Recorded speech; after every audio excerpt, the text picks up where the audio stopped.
సెలయేళ్ళు పారుతుంటే ఓ పిల్ల ఎదగులుగుతుండే లోన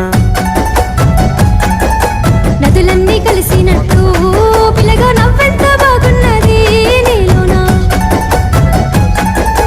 గాజుల సప్పులు గలుగలు మోగంగా గజ్జెల పట్టీలు గంతేసి ఆడంగా వరిగడ్డి మోపు ఎత్తి ఓ పిల్ల వయ్యారి నడుము పవే ఈ వేళ